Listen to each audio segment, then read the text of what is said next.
Hello everyone. Last video में हमने ये जो शेयर कैपिटल वाले सम्स थे उसके प्रैक्टिकल सम्स किए थे। आज हम आगे बढ़ें उससे पहले एक टॉपिक जो है उसके ऊपर हम यहाँ पे डिस्कस करेंगे। So let's get start. तो यहाँ पे हम आगे बढ़े उससे पहले कॉल्स इन एरर्स किसे कहते हैं वो हम देख लेते हैं। When the company makes a calls for allotment और money call for if some share holders fails to pay such a money on due date, such a unpaid amount is transferred to calls in errors account. In such a case, there are two methods of deal with the accounting effects of call in errors. मतलब कि यहाँ पे जब company amount मंगवाती है at that time अगर कोई share holder amount payment नहीं करता है कॉल मनी की दैट या अलॉटमेंट मनी की at that is called the calls in arrears. अब यहाँ पे इसकी दो इफेक्ट्स मेथड है। First is without opening calls in arrears account. Under this method there is no need to open calls in errors account. When the company calls for installment amount on any call, then the actual amount received from the shareholder is debited to bank account and credited to relevant account. यहाँ पे इस method में हमें particular account बनाने की ज़रूरत नहीं होती, मतलब जितनी अमाउंट हमें मिलती है उतनी ही हम डेबिट कर देते हैं। Second, so the respective call account will be show a debit balance equal to unpaid amount. मतलब कि जितनी अमाउंट हमने पेमेंट नहीं की है उसकी बैलेंस क्या हो जाएगी, डेबिट हो जाएगी। हमें कॉल से एरर्स अकाउंट बताने की ज़रूरत नहीं कि हमें जितनी अमाउंट मिली है उतनी हम क्या क्रेडिट करेंगे, बाकी का अमाउंट जो हमें बताएगी डेबिट से, डेट मीन्स इतनी अमाउंट हमें नहीं मिली। And when the unpaid amount is received from shareholders in future, the bank account will be debited and the relevant call account is credited। कि अगर वो अमाउंट हमें मिल जाती है तो हम क्या करते हैं, उस बैंक अकाउंट को डेबिट कर देते हैं और उस कॉल अकाउंट को क्रेडिट कर देंगे। फर्स्ट मेथड ये थी। Second is opening a calls in arrears account. Under this method calls in arrears account is open. Any amount received from shareholders against any call is debited to bank account and amount which is not received from the shareholders is debited to calls in errors account। इस method में क्या होता है कि हम particularly जो share holders के जो अकाउंट्स हैं कि जितने अमाउंट हमें नहीं मिल रहे उस अकाउंट हम अलग से बनाते हैं और अगर जितनी अमाउंट हमें मिलती है उसको हम बैंक अकाउंट डेबिट करते हैं और जो अमाउंट नहीं मिलती उसे हम क्या करते हैं, कॉल्स इन एरर्स अकाउंट में ट्रांसफ़र करते हैं। और जब भी हमें अमाउंट मिलती है हम क्या करते हैं, कॉल्स इन एरर्स अकाउंट को क्रेडिट कर देते। तो इस तरह से हम ये कॉल्स इन एरर्स अकाउंट मतलब कि बाकी का जो इंस्टॉलमेंट हमारे पास पेंडिंग होता है कंपनी के पास उसका अकाउंट जो है वो बनाते हैं। अब हम इसको बेसिकली अच्छे से कॉन्सेप्ट समझने के लिए अब हम ये जो प्रैक्टिकल सम है आपका सम नंबर 7 वो हम यहाँ पे करेंगे। Padegar Sugar Limited of Nagpur issued 1,20,000 equity shares in a public rupees 10 rupees per each. Company received application for 13,50,000 shares. Shares were allocated at a meeting of board of directors. Excess share application were rejected and amount received thereon was refunded. Amount called up against the share was as under: on application 2.5 per shares, on allotment 2.5 per shares, on first call 2 rupees per share and final call 3 rupees per share. Aishwarya, who was allocated 960 shares, could not pay first call and final call money, where Vinay, who was allocated 1200 shares, could not pay final call money. Except this, all the sums due from other shareholders were received. Aishwarya and Vinay had paid their arrears amount to the company afterwards. Pass necessary journal entries to record about the transactions in the company without giving the effect of interest। अब यहाँ पे हमें interest की effect बताए बिना ही हमें यहाँ पे जनरल एंट्रीज करनी है तो वो हम करते हैं। तो सबसे पहले यहाँ पे हम शेयर एप्लीकेशन के समय, अलॉटमेंट के समय, फर्स्ट जो कॉल है और फाइनल कॉल के टाइम पे कितनी अमाउंट हमें मिल रही है उसकी जो अमाउंट है वो हम फाइंड कर लेते हैं ताकि हमें सम करने में कोई भी प्रॉब्लम ना हो। तो फर्स्ट हम यहाँ पे लिखेंगे ऑन एप्लीकेशन। अब यहाँ पे आपको एप्लीकेशन जो है वो कितनी आई है, 13,50,000 शेयर्स की, और उसके ऊपर हम एप्लीकेशन के समय कितने मंगवा रहे, 2.5। दैट मीन्स कि यहाँ पे हमें एप्लीकेशन के टाइम पे कितनी अमाउंट मिली है, 33,75,000। बट हम यहाँ पे मैक्सिमम एप्लीकेशन कितनी रिसीव कर सकते हैं, खाली 12 लाख शेयर्स की। तो यहाँ पे 12 लाख शेयर्स की हम एप्लीकेशन रिसीव कर सकते हैं, पर हमें एप्लीकेशन कितनी है, 1,50,000। दैट मीन्स कितने शेयर्स यहाँ पे हमें रिडीम करने पड़ेंगे, 1,50,000 शेयर में से अमाउंट जो है वो हमें रिटर्न करनी पड़ेगी। दैट मीन्स कि 3,75,000 रुपीज़ जो है वो हमें रिटर्न करनी पड़ेगी। तो हमारी यहाँ पे शेयर कैपिटल जो है वो कितनी हुई, 30 लाख जो है वो हमारी शेयर कैपिटल अलॉटमेंट के टाइम पे हुई, ये हो गई। अब यहाँ पे सॉरी एप्लीकेशन के टाइम पे। अब हम शेयर अलॉटमेंट जो है वो ये हमने लिखा शेयर अलॉटमेंट।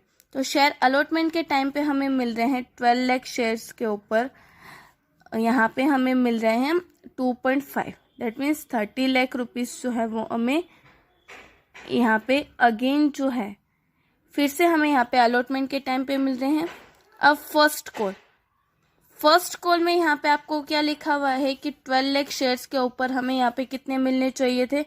फर्स्ट कॉल जो है वो कितने का है, यहाँ पे आप देख ही सकते हो 2 रुपीज़ का, दैट मीन्स 24 लाख का जो हमारा फर्स्ट कॉल जो है उतनी अमाउंट हमें आनी चाहिए। बट यहाँ पे ऐश्वर्या जो है वो फर्स्ट कॉल और लास्ट कॉल नहीं दे रही, दैट मीन्स कि ऐश्वर्या के जो शेयर्स है हमें यहाँ पे कितने 960, उसके ऊपर फर्स्ट कॉल की अमाउंट कितनी है 2 रुपीज़, दैट मीन्स कि यहाँ पे कितनी अमाउंट हमें नहीं मिल रही 1920 जो है वो फर्स्ट कॉल की अमाउंट हमें नहीं मिल रही। यहाँ पे आपको लिखा है कि ऐश्वर्या जो है वो उसकी फर्स्ट कॉल के अमाउंट पेमेंट नहीं कर रही है और लास्ट कॉल के, दैट मीन्स कि 12 लाख जो हमारे शेयर्स है उसमें से 960 शेयर्स जो है वो ऐश्वर्या के होते हैं, उसमें से फर्स्ट कॉल की अमाउंट कितनी आप आगे अमाउंट दी गई है 2 लाख, दैट मीन्स कि अगर हम माइनस करें तो हमें कितनी अमाउंट यहाँ पे मिल रही है 23,98,000 जो है वो हमें यहाँ पे मिल रहा है। अब हमने फर्स्ट कॉल की अमाउंट फाइंड कर ली, अब हम फाइनल कॉल जो है उसकी अमाउंट फाइंड करते हैं।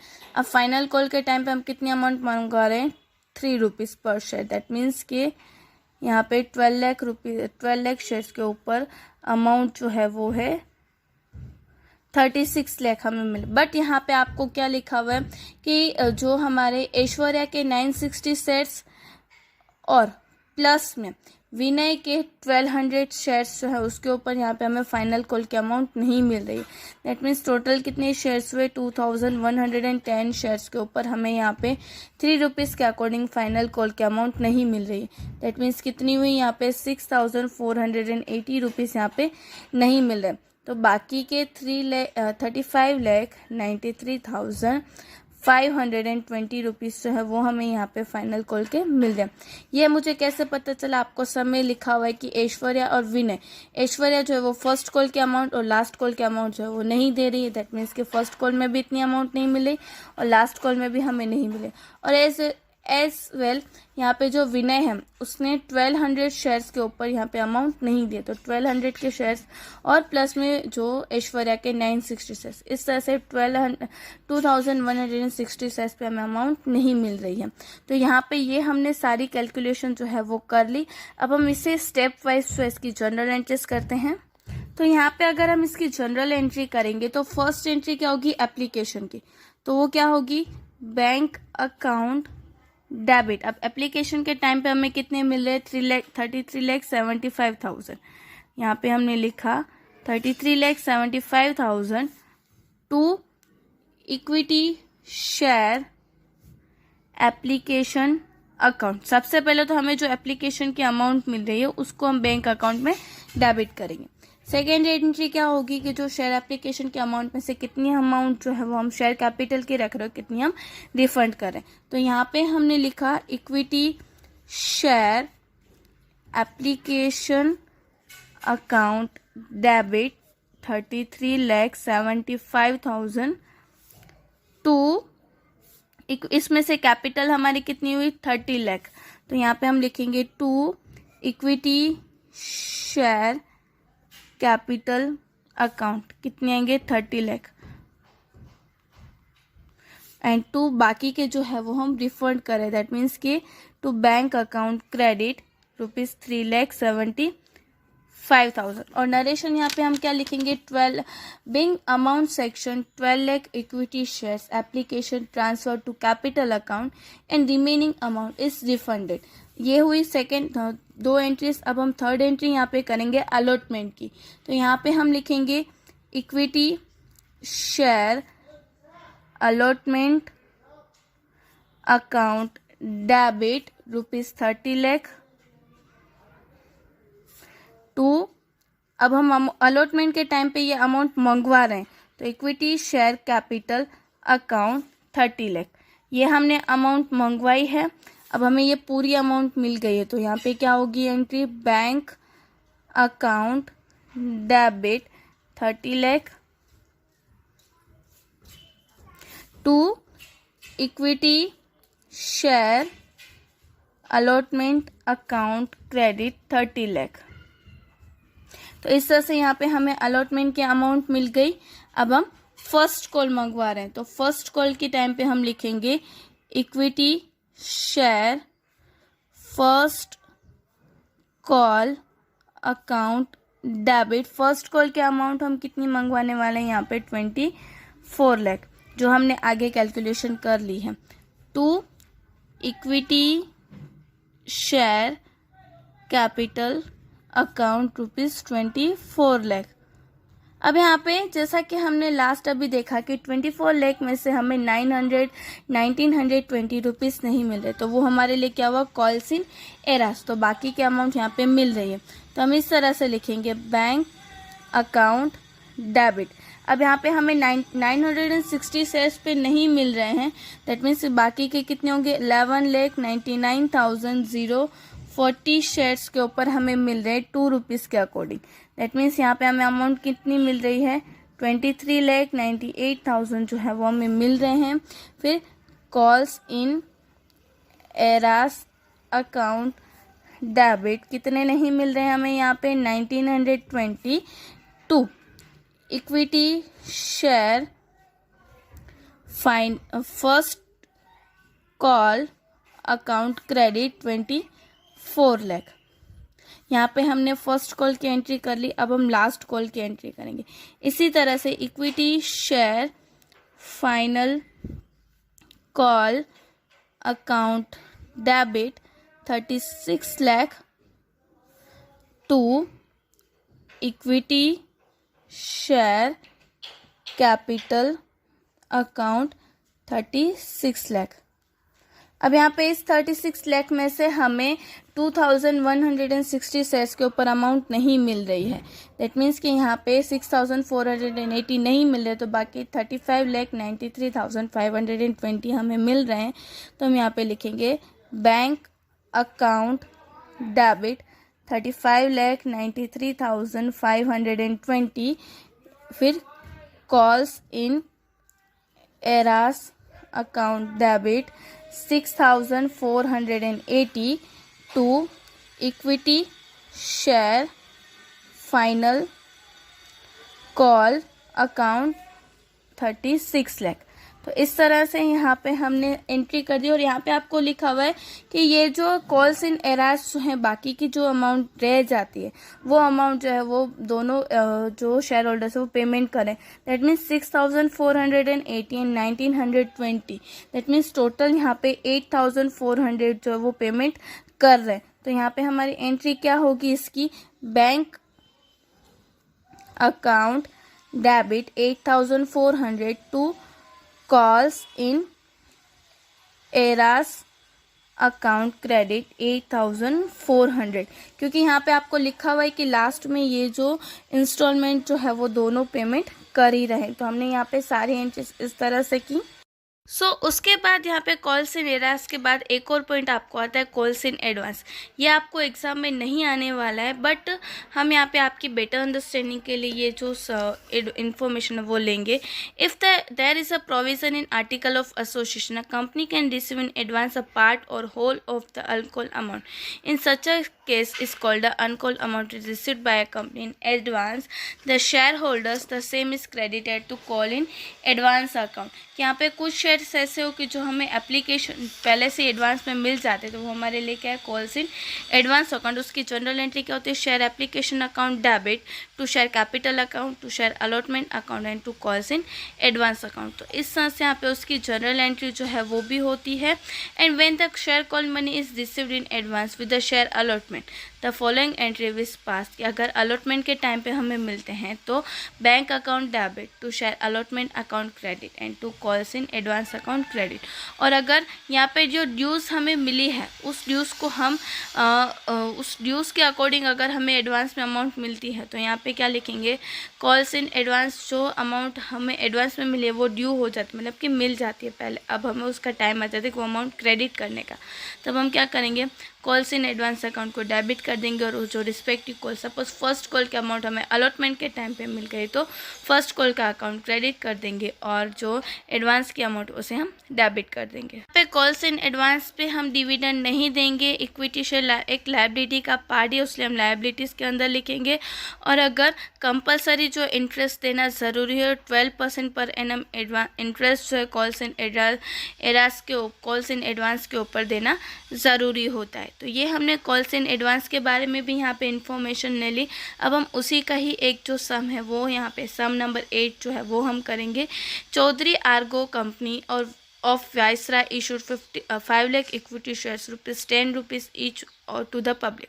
Company called ₹3 per share on application, 4 share on allotment and ₹3 on the first and final call. Company received application for 5,75,000 equity shares from public.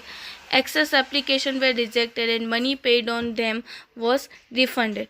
Viral, who had applied for 2,000 share, had full allot amount ₹10 per share along with application. Company has allotted him all the shares applied for. Yagnesh, who was allotted 2,500 shares, had paid amount due to first call and final call along with the allotment money. Except this, all dues amounts were called duly received time to time. Pass necessary journal entries for the transaction. अब हम इसकी journal entry करते हैं। तो यहाँ पे हमें company जो है वो कितने शेयर्स इशू करना चाहती है, 5 लाख शेयर्स। और उसके टाइम पे हमें यहाँ पे एप्लीकेशन कितनी आई है, 5,75,000। और एप्लीकेशन के टाइम पे हम मनी कितनी मंगवा रहे हैं, ₹3। दैट मीन्स हमें यहाँ पे कितने मिले हैं, 17,25,000 जो है वो हमें एप्लीकेशन के टाइम पे अमाउंट मिले। अब इस एप्लीकेशन के टाइम पे आप देखिए विरल ने जो है वो एक साथ सारी अमाउंट दे दी है, मतलब कि एप्लीकेशन के टाइम पे उसने अलॉटमेंट की मनी और फर्स्ट एंड फाइनल कॉल की मनी भी दे दी है।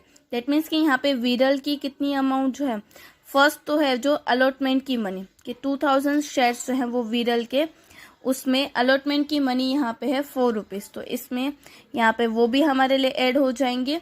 दैट मीन्स कि ₹8,000 वो भी ऐड होंगे। और उसके साथ साथ जो फर्स्ट कॉल हम मंगवाते हैं वो फर्स्ट कॉल की जो अमाउंट है वो भी यहाँ पे ऐड हो जाएगी। That means ₹6,000। तो यहाँ पे टोटल हमारे पास 17,39,000 जो है वो एप्लीकेशन के टाइम पे आए। वो कैसे पता चला आपको, फर्स्ट तो यहाँ पे 5,75,000 की हमें एप्लीकेशन मिली है, उसमें विरल ने सारी अमाउंट हमें एक साथ पेमेंट कर दिया। दैट मीन्स अलॉटमेंट की मनी और शेयर जो फर्स्ट एंड फाइनल कॉल है उसकी भी मनी। अब यहाँ पे हमें कितने एप्लीकेशन सिलेक्ट करनी है, 5 लाख। तो बाकी के कितनी 75,000 क्या कर देंगे, हम रिजेक्ट कर देंगे अकॉर्डिंग टू द ₹3 पर शेयर। दैट मीन्स के 2,25,000 जो है वो हमें यहाँ पे रिजेक्ट करनी पड़ेगी एप्लीकेशन के टाइम पे। तो इस तरह से यहाँ पे अगर हम एप्लीकेशन की मनी ही देखें तो 17,25,000 में से अगर 2,25,000 हम माइनस करते हैं तो एप्लीकेशन के टाइम पे ही हमें खाली कितनी मनी यहाँ पे हम क्रेडिट करेंगे उसके कैपिटल अकाउंट में, 15 लाख। तो ये हो गया हमारा एप्लीकेशन मनी का। अब हम अलॉटमेंट के टाइम पे करते हैं। तो अलॉटमेंट जो है वो आप देख ही सकते हो कि अलॉटमेंट के टाइम पे हम कितने रुपीस मंगवा रहे हैं, ₹4। दैट मीन्स 5 लाख शेयर्स पे हम ₹4 मंगवा रहे हैं। तो 20 लाख रुपीस जो है वो हमारे उसमें ऐड होने चाहिए, ये जो फर्स्ट हम अलॉटमेंट में मंगाए। अब उसमें से यज्ञेश जो है वो क्या कर रहे हैं, यहाँ पे अलॉटमेंट के टाइम पे जो फर्स्ट कॉल की अमाउंट उसने भेज दिया। अब यज्ञेश जो है वो शेयर कितने लेके आए, 2,500। उसमें ₹3 के अकॉर्डिंग दैट मीन्स 7,500 जो है वो हमें उसके फर्स्ट कॉल के भी मिले। दैट मीन्स कि यहाँ पे हमें टोटल अमाउंट कितनी हुई, 2,07,500 हमें मिलने चाहिए थे। बट उसमें से आप यहाँ पे देख ही रहे हो कि विरल ने क्या किया, पहले से ही एडवांस में पेमेंट कर दिया। मतलब कि यहाँ पे ये जो अकाउंट क्या हो जाएगा, विरल की जो अमाउंट है वो माइनस हो जाएगी। जो 8,000 रुपीज़ जो है वो विरल के माइनस हो जाएंगे। दैट मीन्स कि अब हमें यहाँ पे कितने मिलेंगे, 19,99,500। ये हमने कैसे कैलकुलेट किया, अलॉटमेंट के टाइम पे हमें मंगवाने कितने थे, 5 लाख शेयर्स के ऊपर ₹4। दैट मीन्स 20,000 हम मंगवाने वाले थे। उसमें विरल के साथ साथ यज्ञेश ने फर्स्ट कॉल के अमाउंट अलॉटमेंट के टाइम पे दे दी, मतलब कि 7,500 एडवांस में दे दिए हैं। तो यहाँ पे अमाउंट कितनी मिलनी चाहिए, 2,07,500। बट अलॉटमेंट के टाइम में पहले से ही जो विरल है उसने स्टार्टिंग में ही हमें अमाउंट दे दिए, दैट मीन्स कि इतनी अमाउंट हमें यहाँ पे कम मिलेगी। ये हो गया हमारी अलॉटमेंट के टाइम का। अब हम यहाँ पे फर्स्ट एंड फाइनल कॉल जो है वो हम देखते हैं। फर्स्ट एंड फाइनल कॉल जो है वो कितने का है, 3 रुपीज़ का, that means 5 lakh into 3, 15 lakh जो है वो हमें यहाँ पे मिलने चाहिए थे। बट यहाँ पे सबसे पहले विरल ने हमें दे दिए हैं, 6,000 विरल ने दे दिए हैं और 7,000 यज्ञेश ने भी दे दिए हैं। तो यहाँ पे ये दोनों पहले से ही मिल गए, तो हम माइनस कर देंगे 7,500। तो यहाँ पे हमें कितनी अमाउंट रिसीव होगी, खाली 14,86,500 जो है वो हमें यहाँ पे मिलेंगे, क्योंकि पहले से ही आगे की जो 2 अमाउंट्स है वो दोनों शेयर होल्डर्स ने दे दी है। तो इस तरह से एडवांस वाली अमाउंट जो है वो हमें जब रिसीव होती है तब हम प्लस करेंगे और जब जो इंस्टॉलमेंट आता है तब हम माइनस करेंगे। अब हम इसकी जनरल एंट्री जो है वो करते हैं। तो यहाँ पे फर्स्ट जनरल एंट्री जो है वो उसकी होगी जो हमारी शेयर एप्लीकेशन की होती है, बैंक अकाउंट डेबिट। एप्लीकेशन के टाइम पे हमें मिल रहे हैं, जैसा कि हमने आगे ही देखा था, यहाँ पे कितने मिल रहे हैं, 17,39,000, क्योंकि फर्स्ट एंड जो अलॉटमेंट की इंस्टॉलमेंट है वो भी हमें यहाँ पे मिल रही है। तो यहाँ पे हम लिखेंगे bank account debit 17,39,000 to equity share allotment, equity share application account. तो यहाँ पे हमने लिखा to equity share application account 17,39,000, इस तरह से लिखा। अब हम इसमें से जो अमाउंट हमें रखनी है वो हम रखेंगे और बाकी की शेयर रिजेक्टेड जो है वो हम रिफंड कर देंगे। तो यहाँ पे हमने लिखा equity share application account debit 17,39,000 to, उसमें से सबसे पहले इक्विटी शेयर कैपिटल जो है वो कितनी है, 5 लाख शेयर्स की है।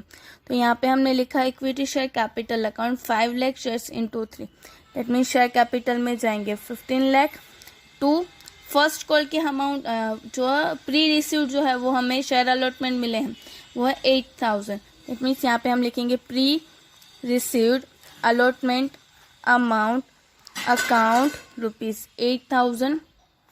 फिर एडवांस में जो कॉल मिला है हमें, that means calls in advance account 6,000 और बाकी की हम अमाउंट रिफंड करें तो टू बैंक अकाउंट ₹2,25,000। तो इस तरह से यहाँ पे हमने फर्स्ट एंट्रीज कर ली। अब हम यहाँ पे अलॉटमेंट की एंट्री करेंगे। तो अलॉटमेंट की एंट्री तो आपको पता ही, equity share allotment account debit, allotment के टाइम पे हम मंगवा रहे हैं 20 lakh to equity share capital account 20 lakh.